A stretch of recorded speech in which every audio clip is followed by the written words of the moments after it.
Like my husband put his hands around my throat for the third time, I stopped crying. Not because I wasn't scared, I was terrified, but something shifted in me.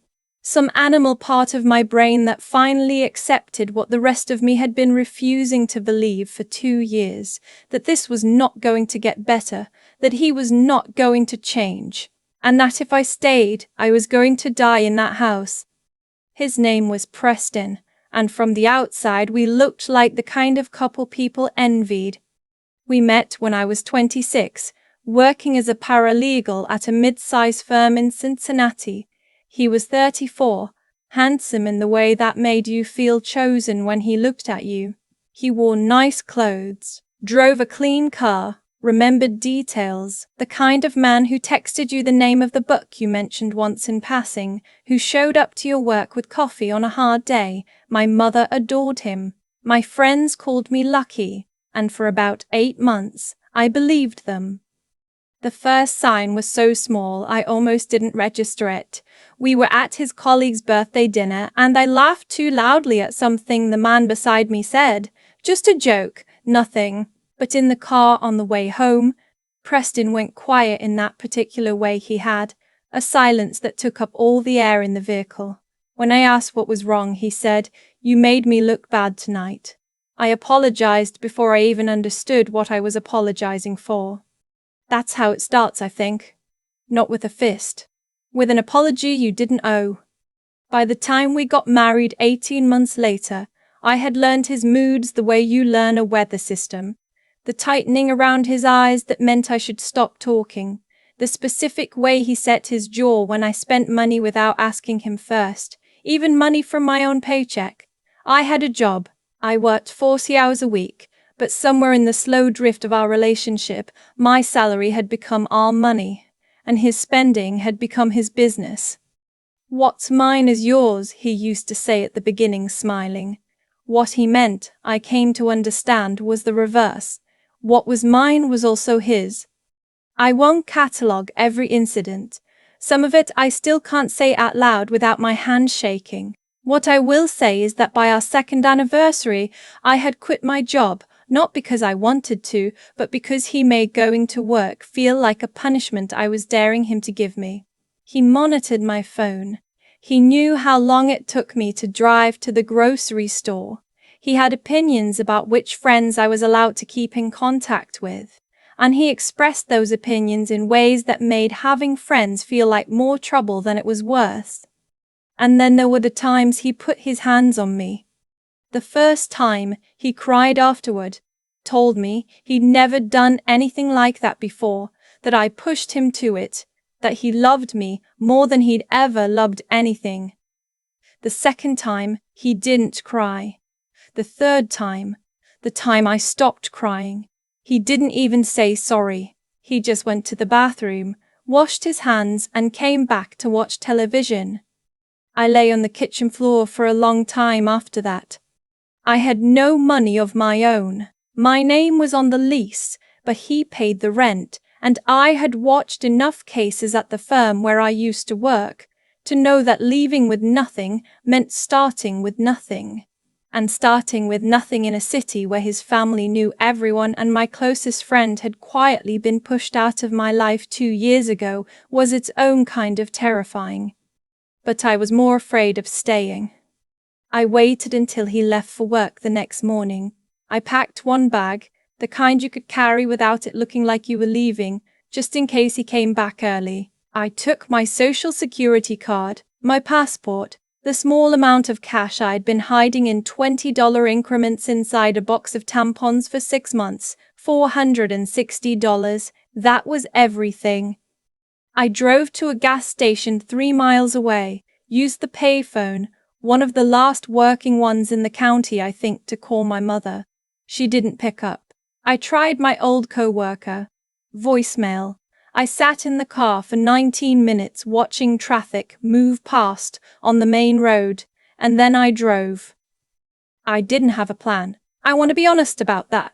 People like to think that the moment you leave is some kind of organized, courageous act. It wasn't. It was panic dressed up as decision. I ended up at Riverside Park, Not because I chose it, but because I ran out of resolve somewhere around the parking lot entrance and just stopped driving. I sat on the bench near the water and tried to think. My phone was almost dead.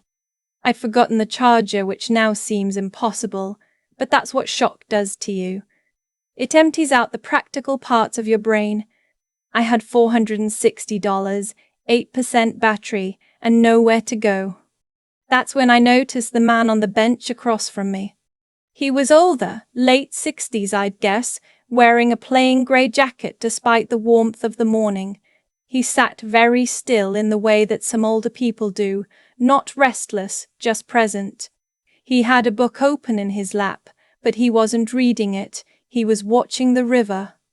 I didn't mean to make a sound, I really didn't, but sitting there, finally stopped. Something cracked open in my chest and I made a sound I didn't recognize as coming from myself. Small, broken. The kind of sound that isn't really crying yet, but is the thing that comes right before it. The man turned. He didn't say anything. He looked at me. Really looked, in the careful way people do when they're trying to understand rather than react. And then he reached into his jacket pocket and placed something on the bench between us, a small notepad and a pen. I stared at it. Then I looked at him. He touched his ear lightly and shook his head, just once. I understood. I picked up the pen with a hand that was shaking so badly, I had to grip it in my fist, and I wrote, "I don't know where to go. I'm safe right now, but I don't know where to go." He read it. He took the pen back and wrote, in the steady block letters as someone who had done this many times, "Are you hurt?" I wrote, "Not right now, I left my husband this morning." He nodded slowly, wrote, "Do you have family nearby?" I wrote, "My mother, but she doesn't, it's complicated, she doesn't fully understand what's been happening." He seemed to consider that for a moment. Then he wrote, "That's common. Do you have anywhere safe to sleep tonight?" I wrote, "No."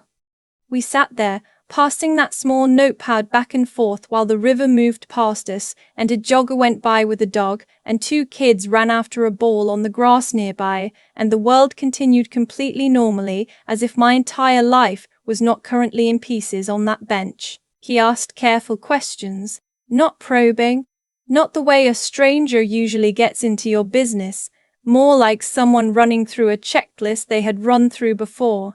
He asked if I had access to funds. He asked if my name was on any accounts. He asked if I had documentation, ID, social security, medical records. When I told him I had my passport and my social security card, he wrote, "Good, those are the most important." I asked him, I wrote it out, "Why do you know all this?"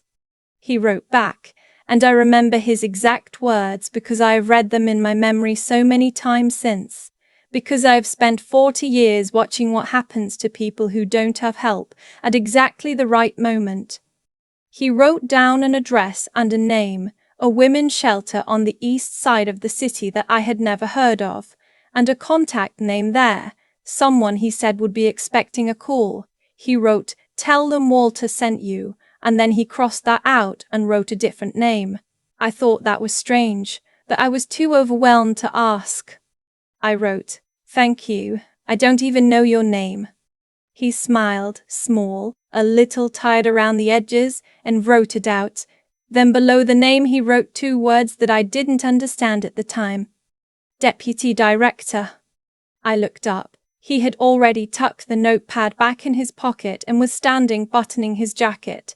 He gave me a nod, the kind that means you're going to be okay, and walked toward the parking lot.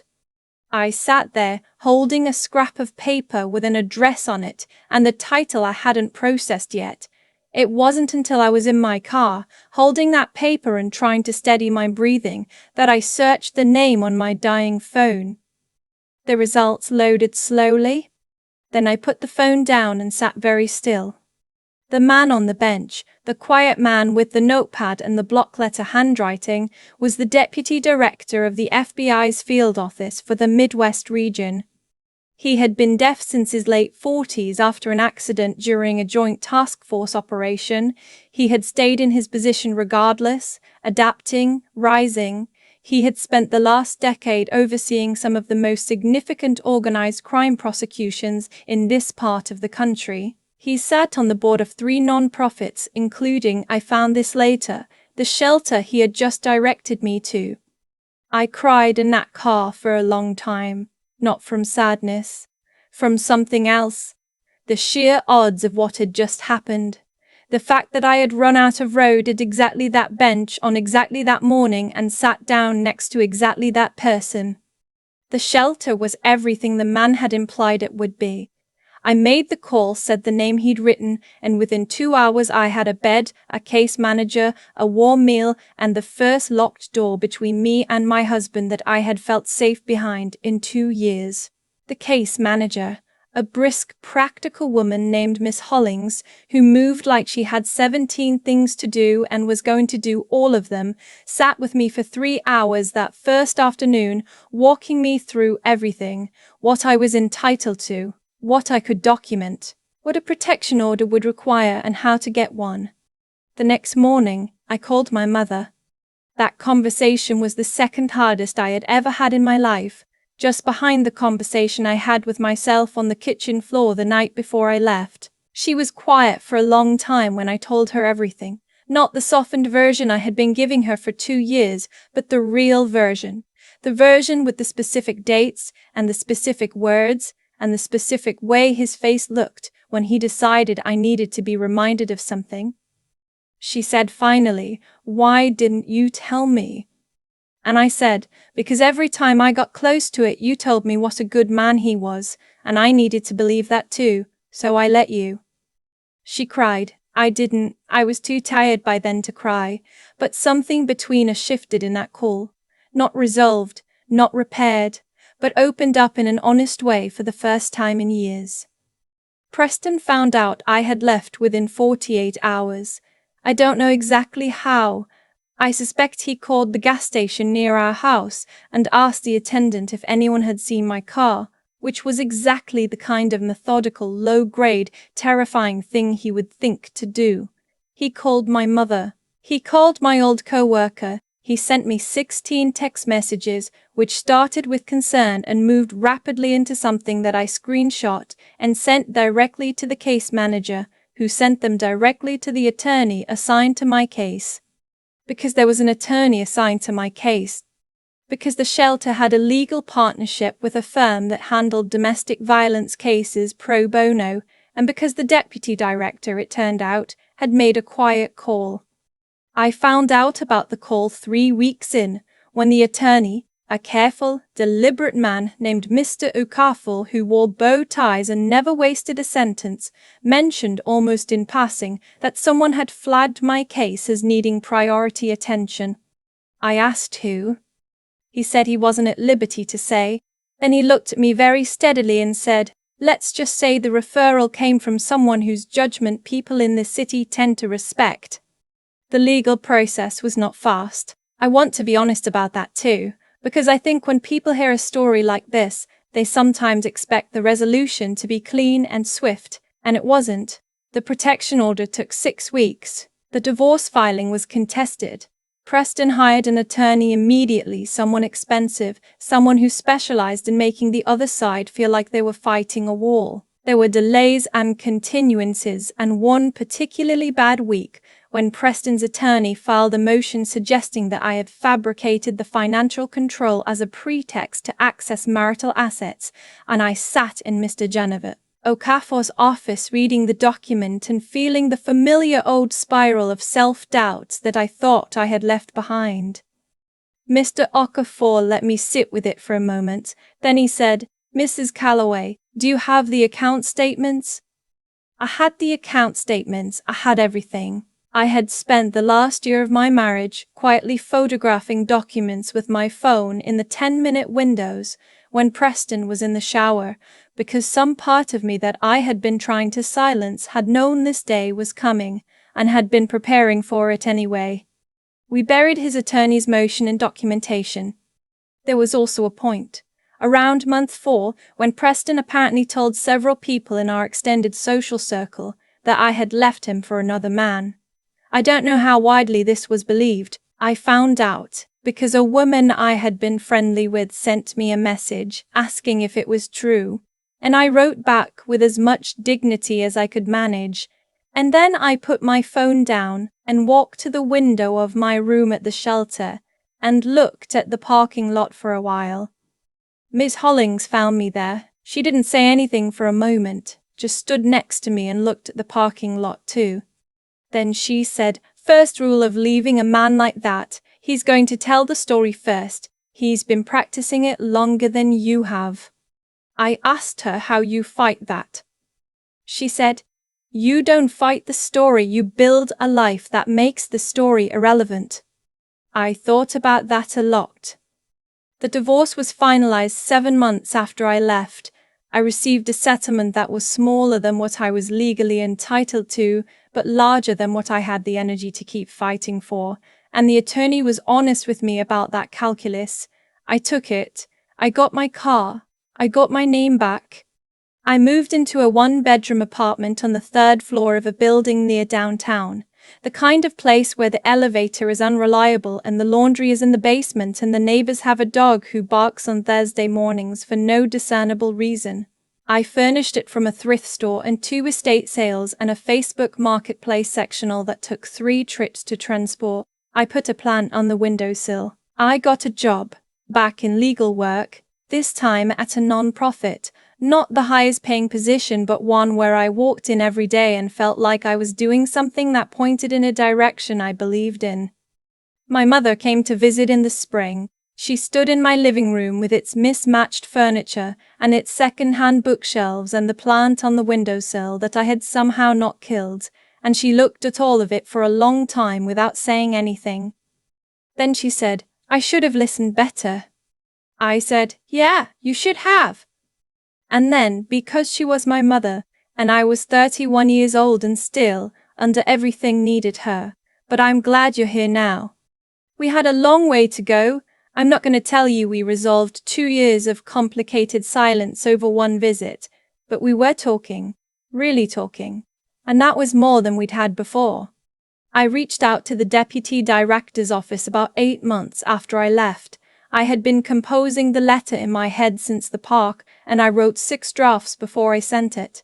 I thanked him. I tried to explain what that morning had meant, the notepad, the block letter handwriting, the simple and serious way he had treated my crisis as something real and solvable rather than something embarrassing or dramatic.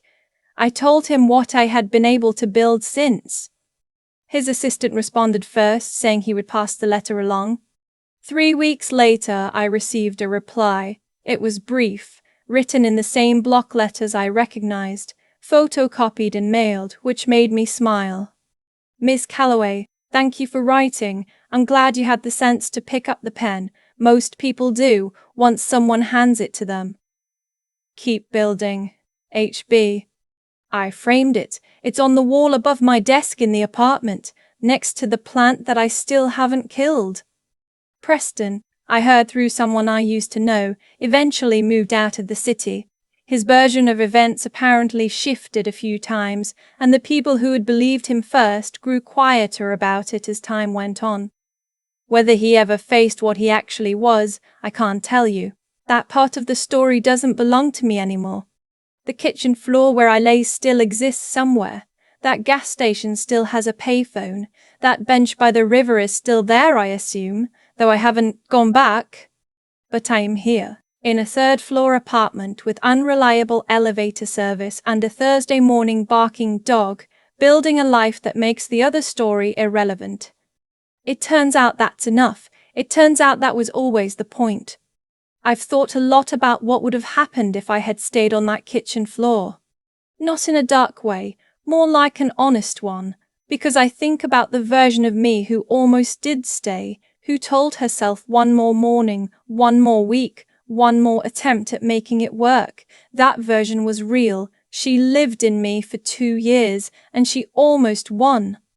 What I know now, looking back, is that every choice I made in those 2 years had a consequence I either didn't see coming or refused to look at directly.